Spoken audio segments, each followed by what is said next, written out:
Merry Christmas and a Happy New Year. Merry Christmas to all ESL teachers, especially those in Vietnam and those across Asia.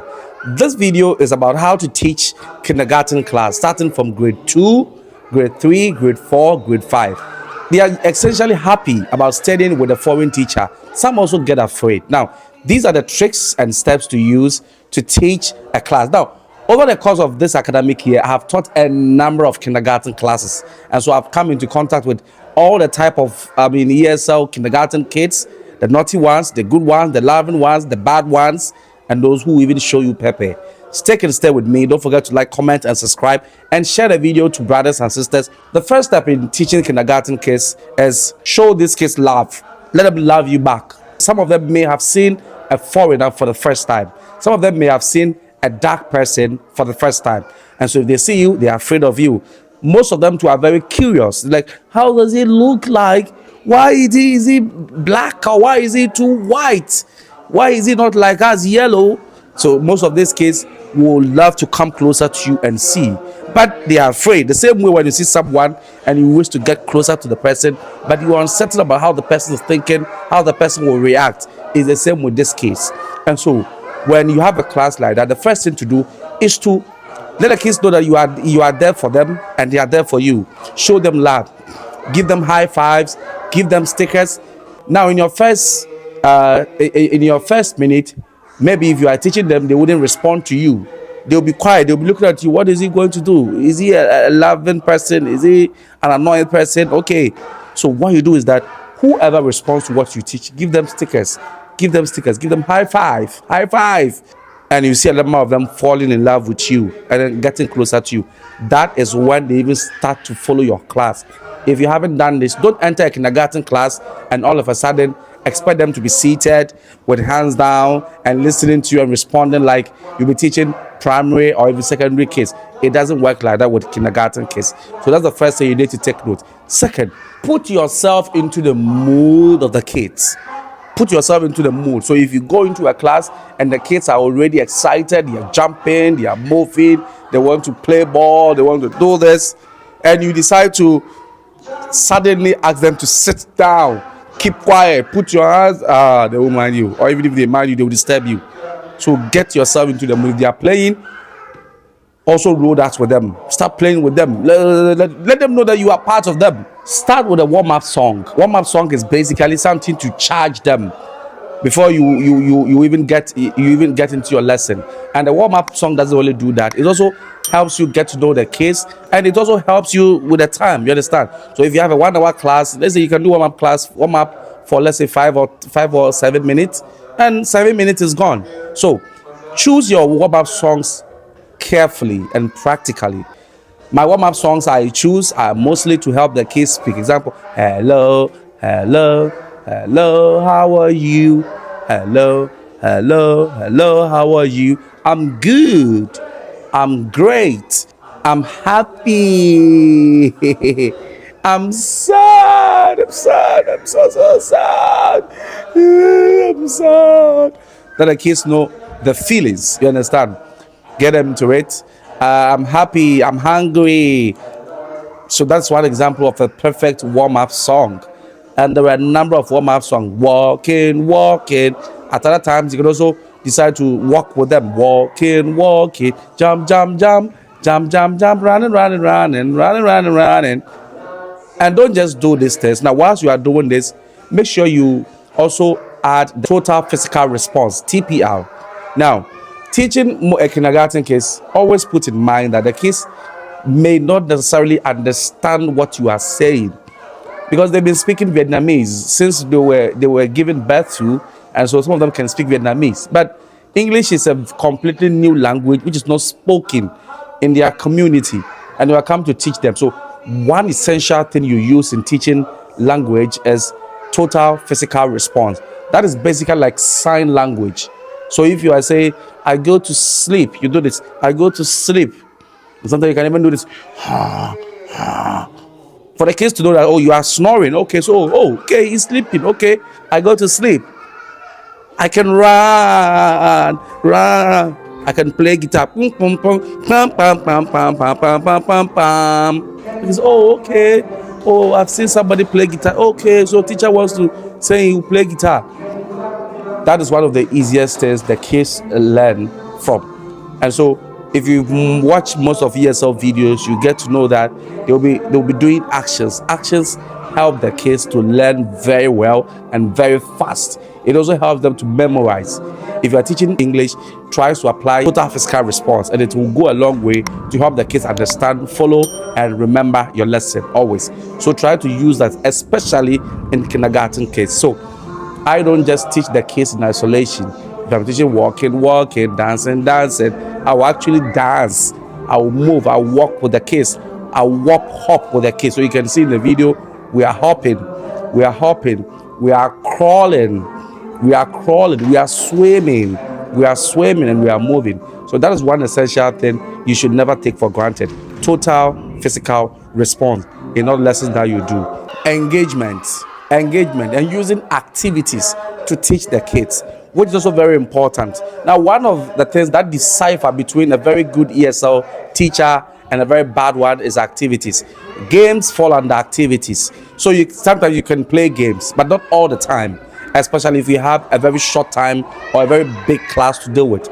You can use activities instead.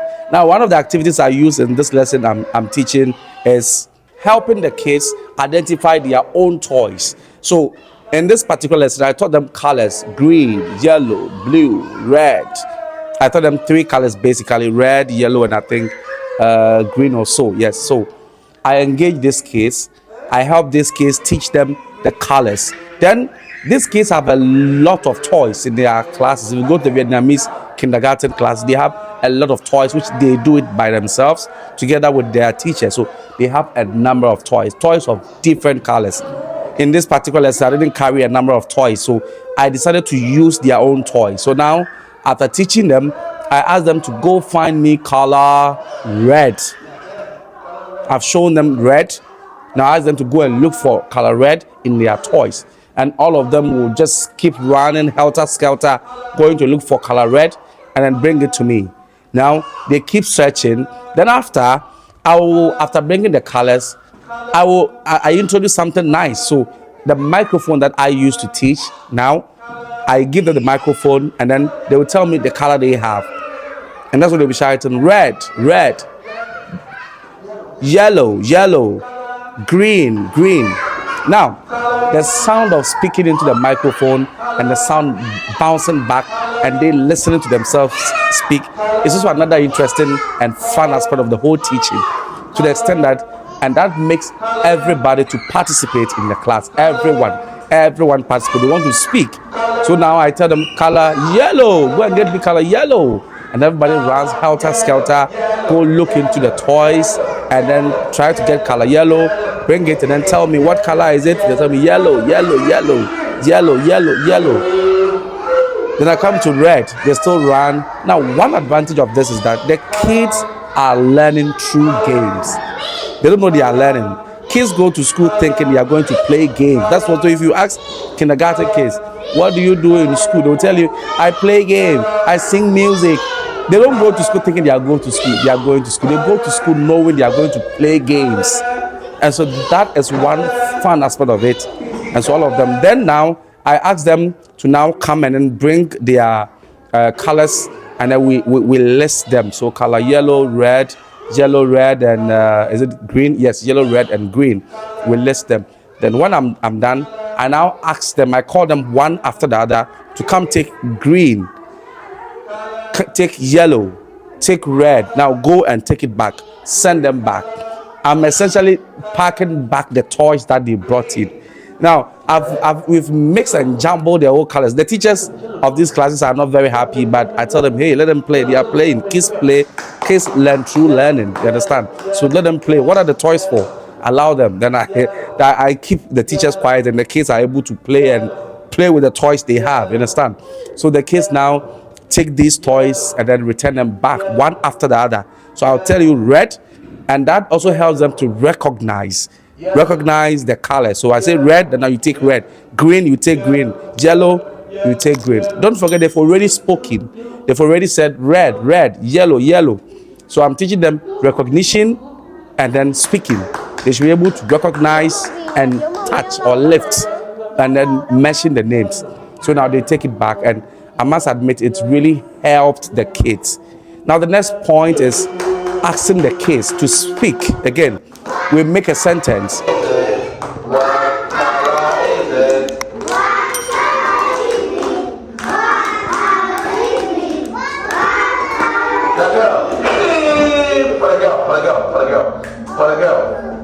Okay, let's go. What color is it? Let's go. Color. Color blue. Good. Color pink. Good. Color white. Good. Push the car back to me. I do the same thing repeatedly for so many times until such a time that all the kids will be able to speak. And by the time, I must confess, by the time we were done, the kids, they knew the colors.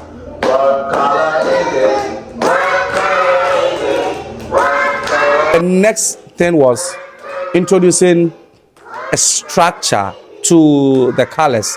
So now, what color is it? What color is it? It's color red. It's color yellow. Or let's even assume if I'm teaching something like a shirt, shoes. These are shoes. These are trousers. This is also a nice way of introducing structure to them using these activities.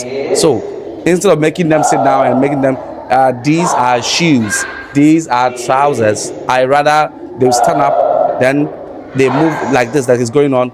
These are shoes. These.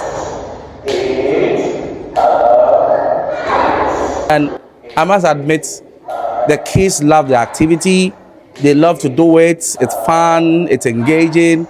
And by the time they are done, everybody can speak.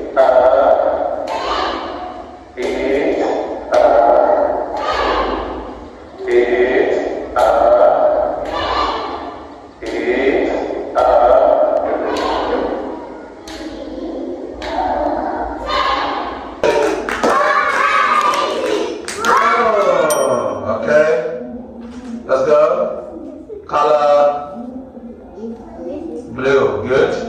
Let's go.